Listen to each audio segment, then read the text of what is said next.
Hi Ash, you have seen Washington closely for a very long time now. Have you always had the belief in his ability with the bat, or has he managed to take you by surprise as well? Actually, more, it is quite surprising because Washi bowled in some of the IPL franchises and he shot to fame because of his bowling in the power play and all that. So it's quite surprising that people don't recognize that he grew up all his life as a batsman who can bowl. And I'm not surprised at all with his batting abilities. He works really hard on his batting. In fact, to a point where sometimes we have discussions around how you should bowl more as well. So um, he loves his batting. He's innately a batsman, so I'm not surprised at all. He's quite a special batsman, like I said earlier in Chepauk as well. Yes, Ricardo. Hi, Ashwin. Many congratulations. I just saw a tweet from your wife asking you to come home, and I just realized how long you guys have been in the bio bubble. Would you say this bio bubble situation makes the series win even more special? And secondly, how long is it before you go home, exit the bubble? Look, nobody really wants to leave an Indian team bubble, right? You want to be here, you want to play, and you want to, sort of play as much as you can, and that's how it is, right? Somewhere I feel the life inside the bio bubble is not easy at all. We need to work on our mental spirits, and you need to constantly keep motivating yourself. But I think the last 8 months have been hard, yes, but I think the team morale and the team spirit and also the kind of bonding that the teams built because of these bio bubbles is something that I have not experienced in the last decade of cricket that I've played with the team. It's kind of been quite special. Understanding a lot of people and even the opportunity for somebody else to understand you as a person and the interactions and the sort of common lounge area that we share, and this has been quite special. And I think some of those comebacks and some of those difficult situations that we've played has not come as a surprise because we've generally bonded together and got some special results. Looking forward to going back home. Obviously you want to see your kids and your wife and your family and all that, but this has been quite a special ride and I'm extremely happy. Kushan Saika. Ashwin, in the past 10 years, you have seen a lot of openers in your side like Sehwag, Gambhir, Murli Vijay. So when you see Rohit Sharma evolving as an opener in the past 1.5 years, and the way he performed, like where do you see him like as an opener? His performance, considering that I don't even understand this question of me seeing the evolvement of Rohit Sharma because it is quite funny honestly when I hear that question. Obviously when you put him on the pedestal of Virender Sehwag, and I mean you mentioned a few other names and also Rohit Sharma, and that's the right place and that's where he belongs, and we all know. And I've always my history with Rohit goes a long way back, maybe 15, probably 20 years ago since I've watched Rohit bat, and he's always been a special batsman. It is not a surprise that you're putting him on the same lines that you're saying Virender Sehwag and whoever that you mentioned alongside. It's not an evolution. It is only a matter of time. Nobody is surprised that Rohit Sharma is doing what he's doing. Right? He's a special cricketer. He's a special batsman. I just hope he goes on to win a World Cup for India later this year. That's it. Sandeep Saika. Yeah, hi Ashwin, Sandeep here from ABP Ananda Kolkata. Ash, you are about to surpass Harbhajan Singh's tally of 417 test wickets. So, your take? No, honestly, there is no take on that because that's not what I'm thinking, and that's not even crossed my mind. I don't know since how long. It's never crossed my mind. It's not been on my radar at all. So it's if you want me to just put thoughts on it, he's a fantastic bowler. He's achieved what he's achieved, and he's. I mean, there is a lot that I've learned from him. In fact, I think it's a no-brainer that I've told it before also. I wasn't even an off-spinner when Bajupa started playing for the Indian team. I was a batsman who could bowl a bit of off-spin, and then he was also an inspiration because of the 2001 series where he delivered for India, right? That famous series. So, who I never imagined in 2001 that I will go on to become an off-spinner and even get to who knew all these things there. I'm totally happy that you are actually putting me on the same page as he is, and I had the fortune of playing alongside Bajupa when I came into the team. Later, I was fortunate enough to play under Anil Bhai as coach, and now I'm trying to leave my own legacy, and that's about it. That's where it ends. Indrajit Singh Gupta. Yeah, Ashwin, actually, do you think that this series win is, do you think this series win can be a good answer to the critics of the pitch? Look, this series win is a testament to the fact that this is a really good Indian cricket team, and that is all I would like to say. The criticism around the pitch and all that. See, the other day also I was listening to what Sunny Bhai was saying on air, and it made complete sense. Only because we are giving attention to people who are making a mockery of it, I think we are encouraging them to do more and more such stuff. I would like to see one day where there is a lot of grass on the pitch somewhere else in the world, some of our Indian comms talking about it, gracing pitch and putting an Instagram post and a lot of people liking it. That is something that I'd like to wait and watch, and how the global media takes notice to that. Then we'll know who's at the faulty end. Yes, Anshul Gupta.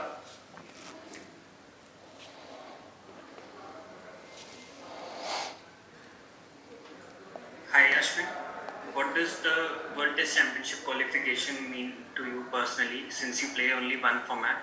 And how do you see your growth as a cricketer, given you completed 400 Test wickets, taking 32 wickets in the series, 5th Test 100 and all of that taken into consideration? My growth as a cricketer is a direct synonym to the person that I am. I like to keep growing every single day. I want to improve. I want to keep evolving. I want to keep learning, and that's something that is second nature to me. So that is directly proportional to the kind of cricketer that I am, and I'd continue to do that for the rest of my life. And whatever I do, I'd want to be the best that I can be, and that is how I'm looking at generally my cricket and my life as such. And what was the other part of it? The World Test Championship final. Yes, I think it is a result of the kind of work that we put in over the last 10 years span of time. The World Test Championship was announced, and obviously we've really fought hard, right? We played 6 or 7 series, and we've literally got most of the points. We've lost a test. We've lost about 3 tests in the entire cycle, and I think, surprisingly enough, we had to still go into this series and garner points to get to the final, and that's how it was positioned because of a lot of last minute changes due to COVID. So I think for a lot of players in that dressing room, it means a lot. Some of them have not even played in a Cricket World Cup, so it will mean like the Cricket World Cup for most of them. I'm so very happy for someone like Ishant Sharma, who got selected in the 2015 Cricket World Cup, and he couldn't play because he was ruled out due to injury towards the last minute. And for someone like him to get to the World Test Championship final would mean the world. And I was reading somewhere that he called it the World Cup final for himself. So it makes absolute sense, and I'm incredibly happy for him and many of the others for whom it means a lot. Srinivas Rao and then Karthik Krishnaswamy.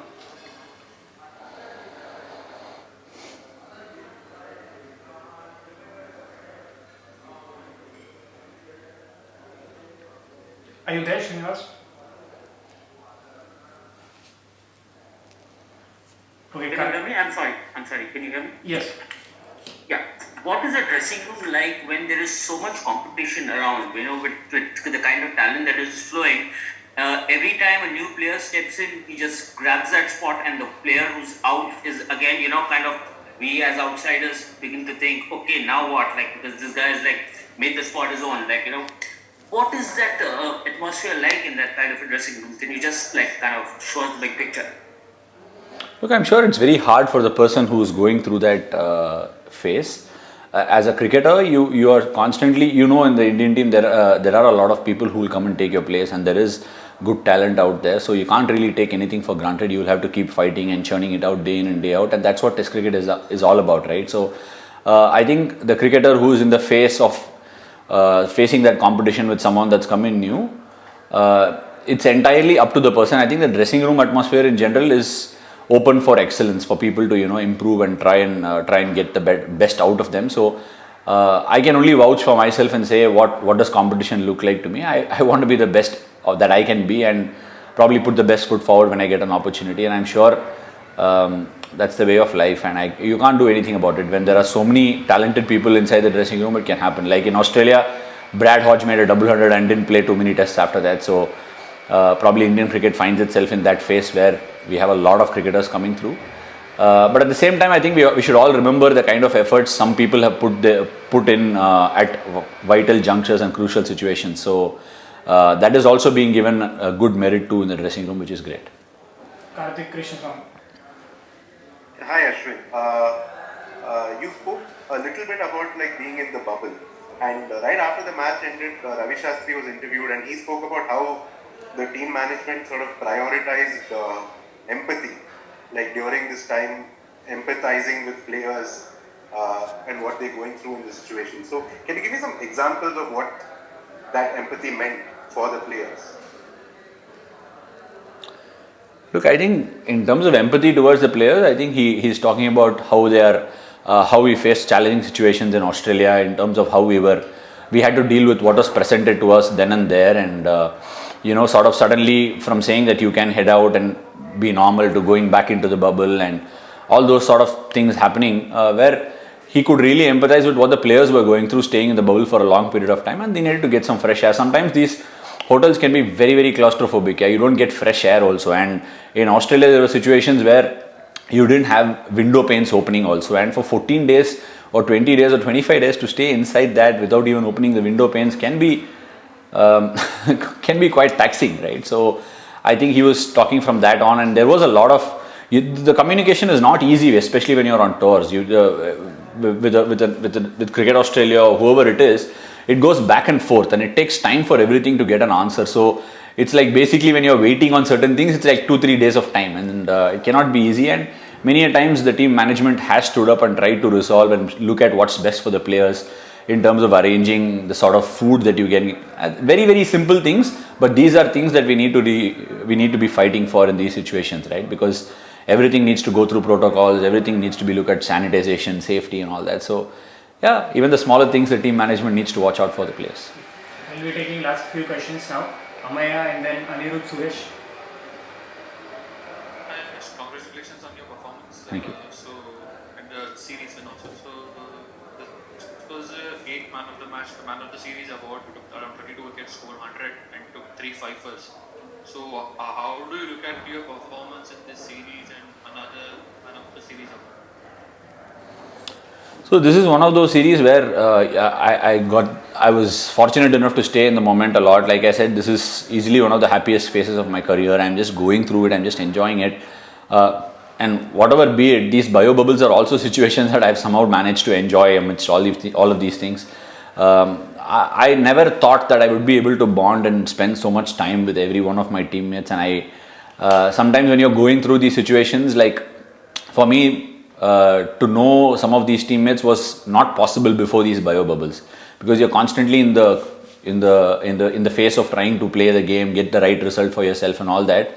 But now you're actually getting to be in the bio bubble, staying in the moment and spending a lot of time with each other. And fortunately enough, you will not realize the kind of great players that you're playing with until you're done.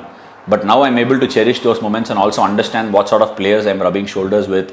And also, the younger generation of players that are coming through. So it's basically the joy that's being expressed out there. And I don't have anything else to say about the series or my performance, because it was just a result, and I want to start again fresh and clean the slate up.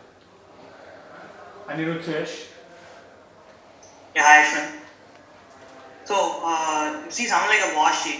So, அவர் வந்து இப்படி பயங்கரமா batting பண்ணியிருக்காரு Indian team வந்துட்டு. So he was seen as a spinner, but he has now come and proven himself as a batsman. But if தமிழ்நாடுக்கு போனா அவர் வந்து, do you think he has a scope of batting up the order, and what kind of a role do you see him playing in red ball cricket for Tamil Nadu so that he can make his claim as a more of specialist batsman for India? Because right now in the Indian team, he's seen as a batting all-rounder, at least the role he's played in situations. So தமிழ்நாடுக்கு நீங்க என்ன மாதிரி அவர் role play பண்ணுவார்னு நினைக்கிறீங்க red ball cricket in the upcoming years? Look, I mean, both these places, இந்த ரெண்டு இடத்துலையுமே நான் ஒரு பெரிய என்ன சொல்கிறது, வாஷி நீ போய் ஓப்பனிங் ஆடுறா, போய் 3 ஆடுறான்னு சொல்கிற நிலைமையில ரெண்டு இடத்துலையுமே நான் இல்லை. பட் ஐடியலி இந்த மாதிரி ஒரு அப்கமிங் டேலண்ட் வந்தால் it makes logical sense when he goes back to state team, ஒரு number 3 or number 4. In fact, Washi is an opening bat. I think he should go back to first class cricket and probably start opening or batting at 3. And நான் முன்னாடியே சொன்ன மாதிரி washi ஒரு சம batsman, அதில் எந்த விதமான சந்தேகமே கிடையாது. பீப்புளோட ஐஸில் they don't know about it, and you will only hear more about it. And obviously அந்த ரன்ஸ் அடித்து அந்த மேலே பேட்டிங் ஆடுறது அவருக்கு யூஸ்ஃபுல்லாக இருக்கும்னா அதுதான் அவர் பண்ணணும்னு நானும் ஃபீல் பண்ணுறேன். Final question now, Devashish. Congratulations, Ashwin, and to the entire team. Obviously, what has been the standout performance according to you? Obviously, going 1-0 down and to come back, bounce back to big series win against Australia and England. So, what has been the standout performance for this team in this series? This India-England series? Yeah.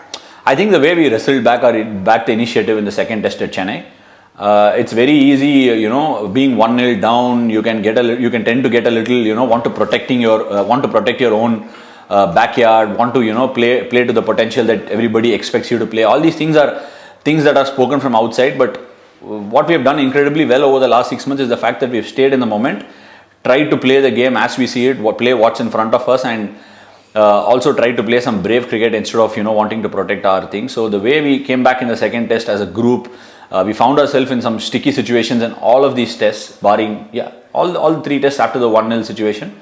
And I think every time somebody has managed to stand up, and I think that ability to stand up is directly relational to how we have bonded together as a team in these bubbles.